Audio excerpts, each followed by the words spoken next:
ورحمة الله متتابعي الكرام، نتمنى انكم تكونوا بخير وعلى خير وبصحه جيده. معكم حنان فلوق بوصفه جديده اللي هي الصابلي ديال الفرماج. غنشوفوا المكونات على بركه الله. عندنا كيلو ديال الطحين فرص مزيان رطب، عندنا 250 غرام ديال الزبده، عندنا 250 غرام ديال السكر كلاصي، 6 ديال الفرماجات، عندنا 2 خمارات، عندنا قبيصه ديال الملح. بالنسبه لبنات المرشم اللي اختاريت انا نخدم به، اختاريت هذا المرشم هذا، انا بعدا كيعجبني ونتوما لكم الاختيار، نتوما تقدروا تلعبوا على اي مرشم عندكم. دابا غنبداو المكونات نخلطوهم على بركه الله. الزبده ديالنا هنايا كنطلقوها مزيان،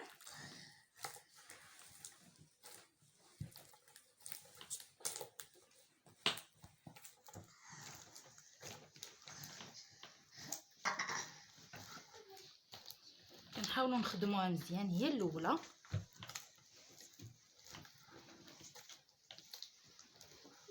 ناخذ السكر كلاصي،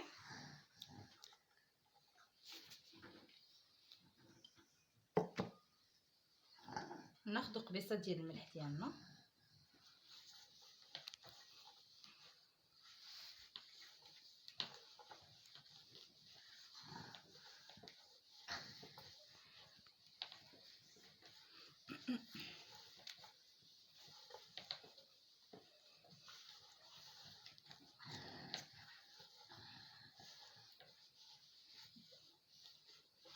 نزيدو 6 ديال الفرماجات ديالنا،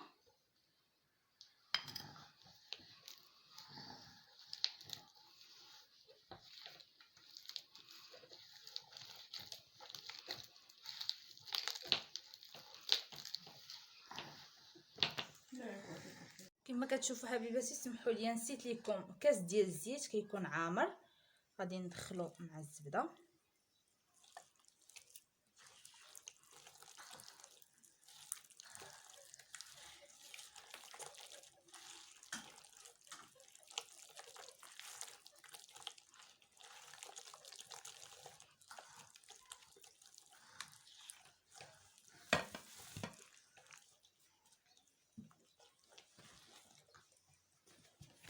ناخذ الطحين ديالنا شويه بشويه نجمعوا به العجينه ديالنا.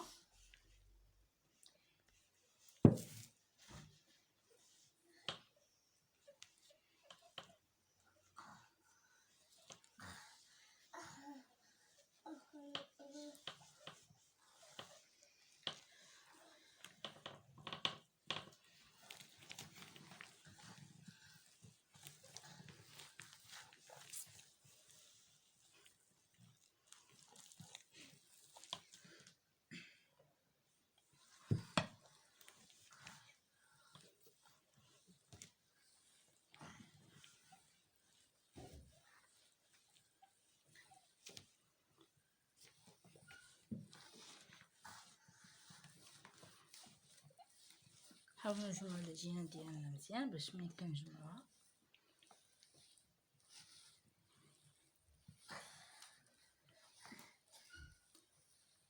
انا نجمع العجينه ديالي البنات. كنديروا 2 خمارات ديالنا، نجمع العجينه ديالي ونرجع لكم. كما كتشوفوا حبيباتي، من بعد ما جمعنا العجين ديالنا خصو يكون على هذا الشكل هكا، ما يكونش قاصح بزاف وما يكونش جاري. شيطنا شويه ديال الطحين من كيلو ديالنا، تنديروا كويرات على هذا الشكل هكا، كنمرمدوهم في الطحين. كناخذوا المرشم ديالنا البنات، نضغطوا عليه بصبعنا باش تاخذ الشكل ديال المرشم. كتخرج لينا على هذا الشكل هكا. حنا كنكملوا الكويرات ديالنا.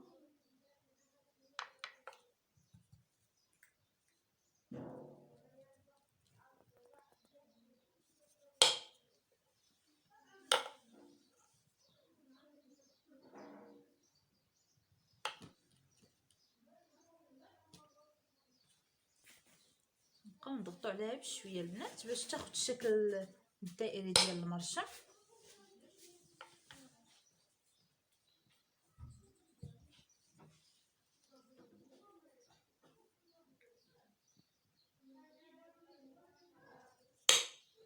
نكملوا البنات العجين ديالنا على هذا الشكل هكذا ونرجع لكم من بعد.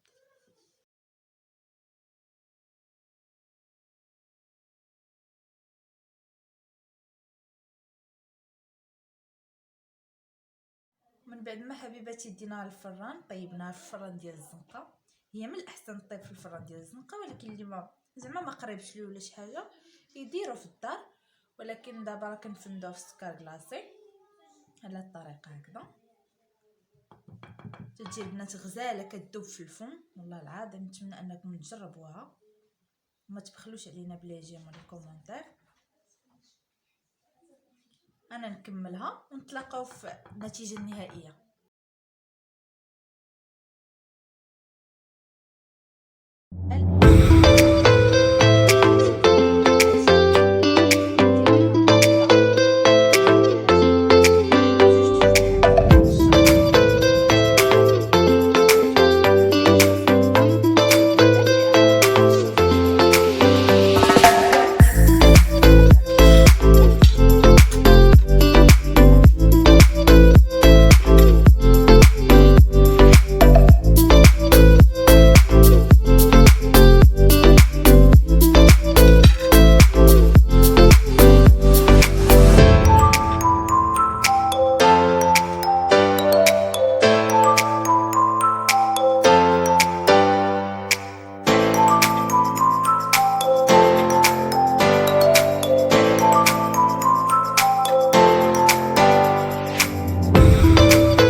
دابا حبيباتي بعد ما قطعنا الليمون ديالنا والحامض درناهم في المولينكس ديالنا، غادي ناخذوا المقدار ديال السكر ديالكم كل واحد والذوق ديالو في السكر.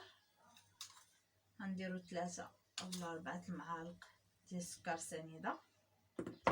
غادي ناخذوا البنات يطرو ديال الماء. بسم الله.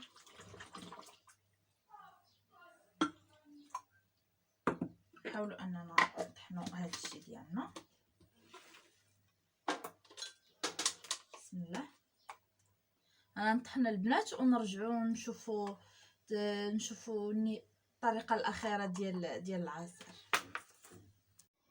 هذا هو العصير ديالنا حبيباتي، كيجي على هذا الشكل هكا غزال البنات، والله العظيم تيقوني والله حتى غزال، كيجي لذيذ بزاف وخفيف منعش سورتو في رمضان.